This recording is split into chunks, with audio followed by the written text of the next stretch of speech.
Welcome to the Payments Trilogue, where 3 seasoned professionals discuss payments and more, for Europe and beyond. Hello, my name is Michael Salmoning, and I'd like to welcome you to another episode of the Payments Trilogue, where this time we're going to try a slightly off-the-wall idea together. And this is maybe not doing things the way we've always been doing it, but trying a new approach around industrial policy. Because what we've been doing in the past has basically always been trying to catch up. The Asians have been ahead, the Africans have been ahead on mobile, the US has been ahead on cards, etc., etc. And the idea of always trying to catch somebody else up has not had great success. You know, in Europe, we've tried several times to do our own cloud. That didn't go entirely well. To build our own PayPal in Germany, that didn't meet with a lot of success. Some of the merchants tried to develop alternative solutions. India, although it's a massive success with its UPI, didn't actually manage to solve the sovereignty issue. So as soon as you try to just follow what others are doing and trying to do your own version, that doesn't usually work. There's plenty of evidence of that. So the idea is that some people are thinking about is how about we don't just follow, but we lead. We do leapfrog. Just like the Asians jumped straight to the wallets, basically jumping over cards. Maybe the Africans went straight to mobile some years ago and also jumped over a few hoops. Why don't we think about where Europe is really good, what our values are, what our infrastructure has, and maybe we could jump ahead, and then others would have to follow us. Now, this is a bit of an off-the-wall idea, a bit controversial, a bit different to the usual thinking, but just be interested to hear what you, Ralph, who is a traditional disruptor, and we have a lot of leadership in Europe on APIs and on fintechs, whether that might not be something that might be worth thinking about. Yes, and I guess I couldn't agree more. And just because you mentioned it, it reminds me of, in a former life, I brought mobiles to Jamaica and Haiti, which never ever had landlines, and obviously leapfrogged that technology, which they never, had the money to actually implement because it was always too expensive. And when mobiles came along, that was then suddenly possible. In a similar way, I think we have had our leads in Europe on various technologies. Now, I think we've lost basically all the battles, and we've discussed it previously. You remember with Chris Bergner, who also thought that we really were not successful so far with all those technology items. And I guess, let me repeat it once more. So I think one of the reasons is because we are the Silicon Valley of regulation. And maybe there is space for regulation in this business, but maybe not on the technology side, but more on protecting the European part of it. And we'll come back to that. But generally speaking, I think we are now in quite a good position, actually, because many of the current hot topics, maybe excluding AI, but everything else of those, like the hot topics, I think are European account to account, identity wallets, open finance, etc. So we've lost our lead in open banking, which was really stupid. And now let's hope that we can, recover that somehow, and we will not make the same mistake with open finance, because that's one of my biggest worries at the moment. We have 10, 20 years of open finance in Europe, and everyone thinks this is new, and everyone wants to do some new regulation now. And we've got to make sure that we are not regulating it wrongly. We cannot disturb the growth and disrupt the growth of all our hundreds of open finance companies we have in Europe, currently world leading. So whatever we do, and yes, we should do FIDA, but we've got to do it right and minimalistic on how to and fostering it. And that's really what we need. But there are other examples. I mean, here closer to our payments home, of course, with account to account, I fully agree actually with the idea of making European payments great again based on account to account, based on instant payments in particular, because again, also mentioned this before, it's the best and most efficient way to move money from A to B is a credit transfer. And the only reason we have had cards and wallets and other overlays is because these credit transfers were not instant. And you need instant, not the money, but instant guarantee for the payment, instant certainty in commerce or in retail payments.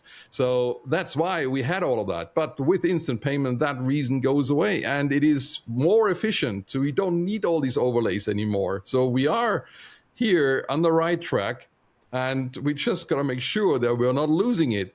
And yes, as you know, we have different initiatives, EPI, EMSA, open banking. There are various ways of doing it. And yes, maybe there is some more coordination, more etc., standardization to be had, but really important that we are not regulating it down to zero. So that's just one of the examples, really. Yeah, no, that makes a lot of sense. And of course, I'm a big fan of feeder as well, and opening data and unlocking all the new possibilities. That's something, again, where Europe is ahead. And I think a lot of people are not aware how far Europe is ahead in a lot of payment things, right? I mean, we have all the banks connected. They're all basically on instant, more or less. There's a common addressing scheme. There's so many things which for us are just a given. But in the US, for example, the payments infrastructure is miles behind that, right? Yeah. So we could leverage that. And Gijs, it seems to me the Dutch were already very smart when they introduced Ideal. That was a leapfrog. Yes, they were. Quickly, just expand on that, because all the other countries who didn't do Ideal then became subjects of Visa and MasterCard and PayPal, which you've managed to keep out of your country, and you have your national sovereign solution because you solved the problem before the others could grab hold. So that, for me, is already a leapfrog that you did in the Netherlands. It was a small frog, indeed, for in the e-commerce space, not at the point of the physical point of sale, because there we de-leapfrogged because we gave up our own physical POS system and sold it to MasterCard. But indeed, if we want to leapfrog in payments technology and if you will, for digital sovereignty, we indeed need to go beyond catching up, and we really have to reshape the game. And I've been a little bit naughty because what would that take? While you two guys were talking, I was asking ChatGPT on how that would look like.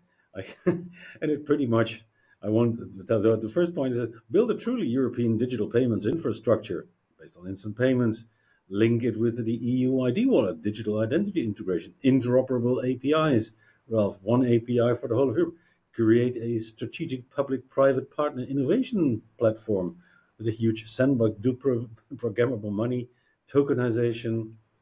The lead with a digital Europe. I'm not sure if that would be a good idea, but I mean, go all in security, set the global standard. I mean, all the ingredients are there. So for me, the leapfrogging is not so much a real technology issue, but how do you organize it in such a way that the innovative pieces are not picked up by outside forces, because that is what we have seen happening over the past decade. All these fintech innovators that seem to become, and even those that have maybe died down, most of the innovation capacity and stuff that was developed was, when it looked promising, was bought up by the non-European players, which have such deep pockets. And I told somebody, if I'm nothing against Visa or MasterCard, but they are such big, and Google or Apple for that matter, big platforms, but they are so big, much bigger than the combined European banking industry. So let's say the buying power, the execution power. We see this happening. Okay, we'll buy this company for 2 billion. Okay, we can write it off, whatever, if it doesn't become so. There is no such mechanism, central mechanism in Europe on the supply side of the payments industry. Guys, with 5,000 banks and 2,000 fintechs, collectively we decide this is the technology we're going to use to leapfrog. I mean, it's not the technology; it's how to organize it and finance it. I would say. Exactly, exactly. I mean, this again brings us back to the industrial policy topic, right? At the Yeah, moment, we have sort absolutely. of, there's a steer in agriculture and in energy and in quantum and in all these other things where the state is sort of driving things. I'm not sure whether we want that in payments, right? We don't want more steer, but sort of a coordination across Europe where we say, okay, what is a good thing where Europe is really good, which enforces our value, which will increase our autonomy, which will bring us forward. We're super good on APIs. We're the first to come out with stablecoin regulation. We are super good at instant and connected. We of course are very good at regulation. So how about sort of compliance? Automated compliance. How about fraud, right? I mean, we're following what others are doing in fraud with this ridiculous VOP thing, right? Which is addressing the fraud of 3 years ago. How about doing a fraud alliance across Europe for modern fraud, right? And showing the world how to defend against fraud. There are plenty of ideas out there, and I totally agree with you. This isn't a technology question. We can do all this, but how do we organize it? How do we fund it? And how do we get the players together? So either of you have any thoughts on that? Well, it's exactly what we need are the authorities to orchestrate, not to regulate. So they got to help and support and ask, so how can we best do this, and consult, and then we cannot all agree between banks and fintechs, but I'm sure we can agree 50% or something there. So I think it is about what we need is orchestrate, and I guess, I mean, there are other possibilities like the EPC, I guess, is a good orchestrator, or the EPSG now as well. So we are working there on that, but it is the main thing really is to make sure that in terms of legislation or regulation, we focus on how to protect the European interest in that, and not how to tell the industry how to do things. Yeah, So, but Ralph, this is. I recall that we were talking about autonomy. Then the mantra was no, it's about strategic autonomy, and then quickly the word open was added to it. It's about open strategic autonomy because we do not want to close off the European market. So we both want to sort of have the cake and eat it, create a European environment with a regulatory framework. On the other hand, we are very much into the open economy, free market forces, etc., which means anyone from the outside that comes in and gets the proper license on somewhere in the EU will reap the benefits of this nice internal market, etc. And that's where it somehow how would this more a question to Michael, how would that industrial policy there fit in, because there's always a price to pay. We can't have the cake and eat it.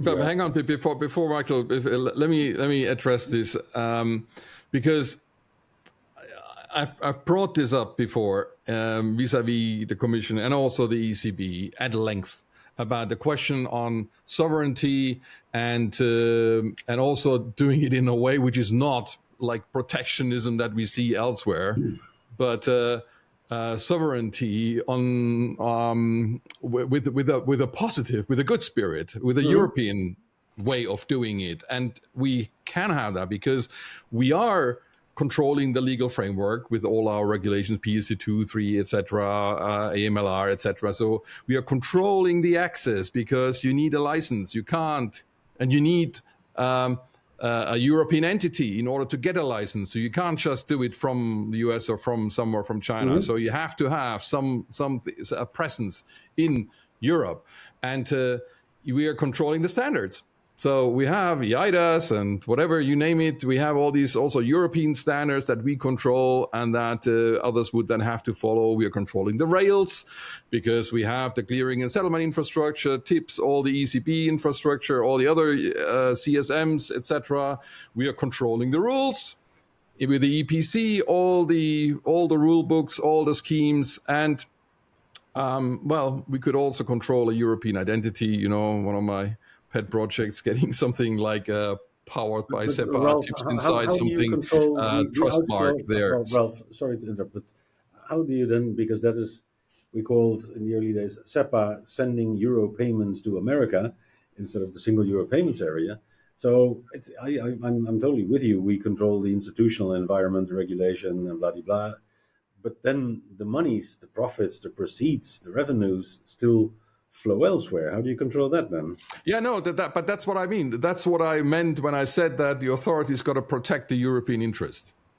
So that can be a matter of law or regulation on making sure that the intellectual property and the proceeds, the revenues, at least the profits, maybe not the losses, stay in Europe, and that is where I would hope that we could sort of refocus our Sounds like you legislation and want some regulation. tariffs, Ralph. Hey, you want some Yeah, tariffs?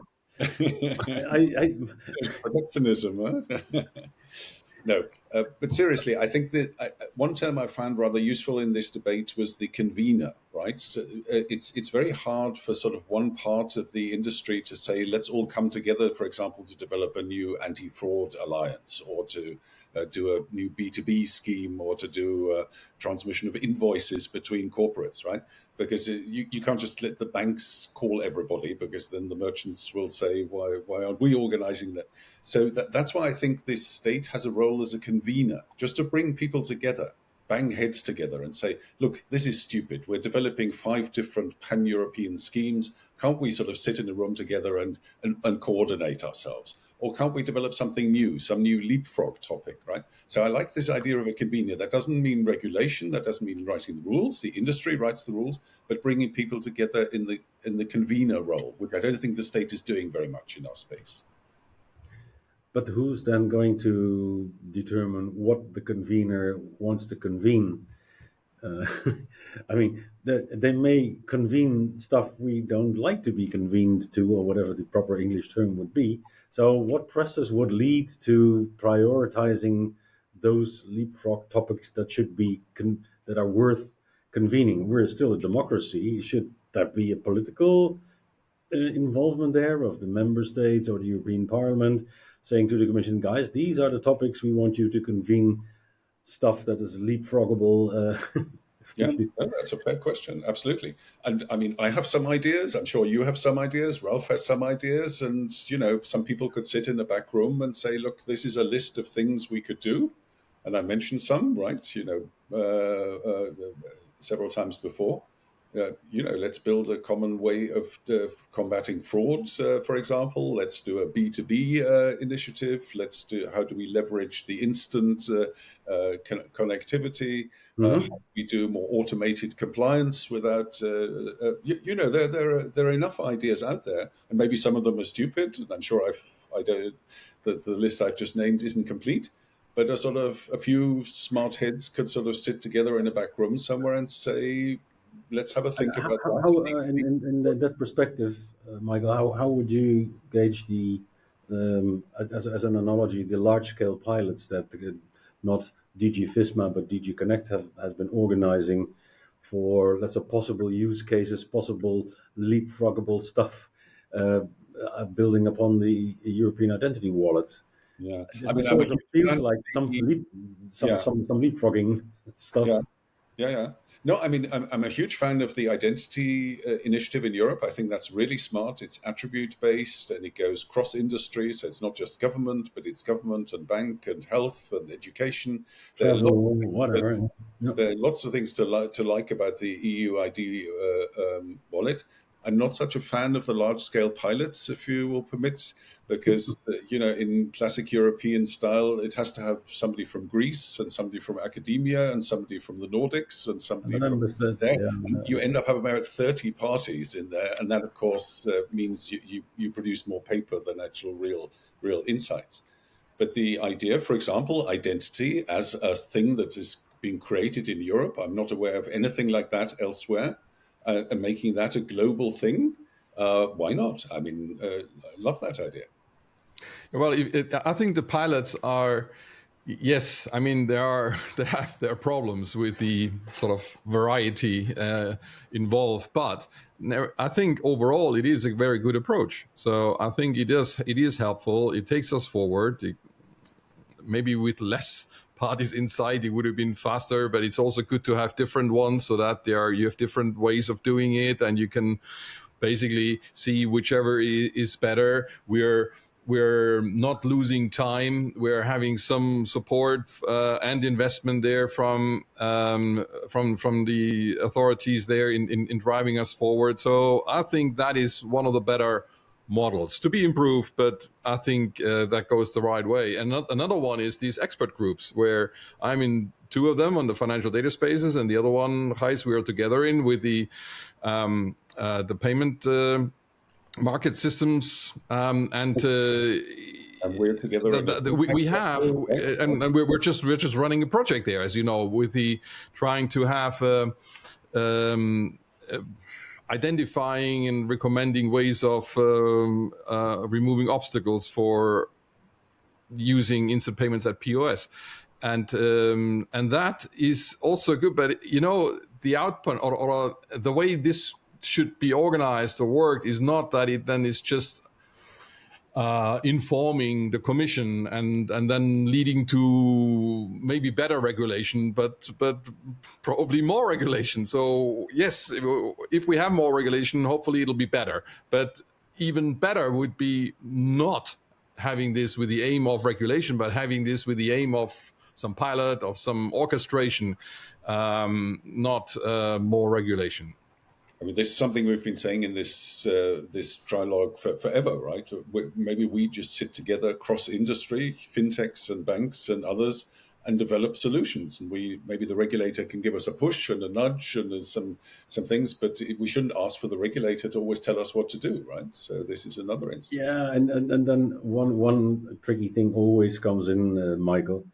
There has to be something in it for all parties. There has to be a sustainable business model that is rewarding for all involved, all concerned, because there's no such thing as a free lunch. And the upfront uncertainty of the eventual business model of anything you do is not a good incentive for good things to happen. If it's not upfront, there's something in it for Ralph, there's something in it for the merchant, something for the consumer, and something for, let's say, the bank, in a balanced way, etc. That balancing act of the business model is also a crucial part of any leapfrogging, unless you just mandate it and regulate it. This is it, and then it becomes a compliance thing. Yep. But if you want to leave it up to market participants, there has to be something in it, an incentive for all to create great solutions. We've seen that with PSD2, where banks didn't get anything for, and then built perhaps not so good APIs. And I have many times I've echoed Ralph, who said I'd rather have good but not so free APIs than free but not so good APIs as a TPP, right? Yes, and even there we are leading the world. We have been, and it was in our SPA group that I guess we were the first in the world to create a business model for account-to-account, open banking open banking based account-to-account payments. So and now it's being, I don't know if you've seen it, so the UK is currently more or less replicating it a year later, and I'm sure other countries will also go in a similar direction. And I know that it wasn't easy to agree, and yes, it took a year or 1.5, I can't remember, and et cetera, but we are, I think, even on the business model side, we are ahead. And what's missing is bringing it to life. Yeah. But if we rewind history just a moment, instead of the regulator having come in 2000, whatever it was, to do PSD2 and force the banks to do these free APIs, and also cause some problems for the fintechs, who then felt they were actually taken back several years, they could have said, let's all sit together in a room, the banks and the fintechs, work out a model which works for all of us, which you just said, Gijs, right? Which makes it interesting for the banks and doesn't throw the fintechs back. And we could have emerged with something that we're doing right now, like the SPA or whatever, a workable model. This might have worked much faster and much better than the way we actually did it through top-down regulation. Absolutely. Yeah, and we're just about to have another opportunity for that in open finance as we go towards that. And the FIDA regulation, as you know, has its views, which I think, again, are not of the business to the authority. So I would not want the regulation to prescribe a commercial model. You got to pay for this, but you can't do it this way or that way. It has to be this way. It has to be can't be more than that. Whatever. So this is not for me a place for regulation. It's the market and the market participants that I think can battle out what is reasonable, what should be paid for, and what. And just to give you an example, because what you are not to be paid for is the data itself. So it's the customer's data. So they have they have a right to their access to their data, and that's it. And if they want the TPP helping them with them, then that's it. They should not pay again or the TPP for getting that data. So the business model for open finance is not about just charging everything on an API. It has to be something which the customer doesn't own already. So it can only be the additional bits and pieces, like what we done in SPA, the value-added services beyond the regulatory part, beyond what belongs to the customer already, because he has a user interface and everything he sees in there is part of it. So, maybe I'm naive, but I think we could agree on what should be charged, what should not be charged. At least we've managed it to do in SPA, and I think we could do it again. But if we leave that to regulation, the outcome, I think, will be horrific. And for everybody, every side sees that, right? The banks were not happy and the fintechs were not happy, right? And we'll make both sides equally unhappy again. And that's really not what we want to do. Equally happy is what I said, not equally unhappy. Otherwise, we shouldn't do it. Yeah, exactly. Why is that happening? Does the regulator not have confidence the industry would get its act together and agree on something that it feels it needs to do this top down? Or what's your analysis on this? But why? There's a question before that. Why on earth does the regulator, i.e., the Commission, come up with a policy and then the proposals for legislation? Because it's not the Parliament. Well, technically it could be, but it's not the Council. It's not the Parliament. It's the Commission, from which typically all these proposals come out of. And these civil servants, as you say, Ralph, they do not suck it out of their thumb, these proposals. They do it because somebody is trying to nudge them to do something to their single advantage. And sometimes I do not envy those civil servants, because on day one, on Monday morning, they have the TPPs asking for time. In the afternoon, the banks come, then some other banking groups come, some other TPPs come with a slightly different business model, slightly different wishes, and then suddenly say, we think there's a problem. I think we should regulate. Okay, we should regulate, but what and how? And then also, so the problem is that if you don't have a solution first, but all individually go to complain or have demands at the regulator or let's say the Commission, the one that makes the proposals, we trigger that regulator process ourselves as market participant. It doesn't just appear out of thin air, right? Yeah. Well, but what we and maybe a big shout out to, I have to do it before I'm coming across wrongly. So DG FISMA in particular has been really, really helpful and very engaged and forward looking and everything I think we could ask for from our perspective. And it's and working day and night and hard, etc. So when I get emails on Saturdays and Sundays there, so they are not at all the type of civil servants that many people think are sitting there in Brussels. So and that off the table, nevertheless. And yes, of course, they get lobbied from left and right. So, but it's not so much about how they should then regulate, because one wants it this way, the other one wants it the other way. But what not to regulate, or what to regulate and what not to regulate, and not then getting, shifted left and right depending on who's shouting louder. But then now I'm trying to shout loud. That brings me then, and I think that's what you or Michael said before. Then the regulator, let's say, or the Commission say, okay, guys, we've heard both sides. We do believe something should be done. What we are going to do is just regulate a base layer to sort of enable stuff to happen on top of that. But the business models and everything else, and this is sort of, if you look at SPA, we took the PSD2 baseline and then through a scheme, a private scheme on top. So, and then the trick is, where does this base layer end?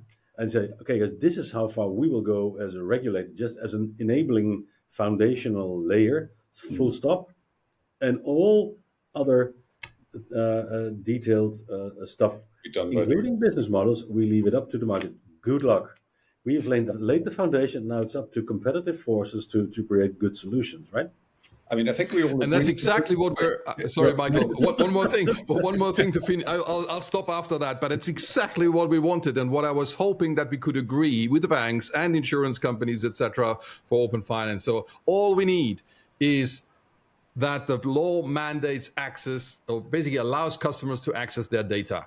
That's it, 24/7, and then everything else could be left to the market.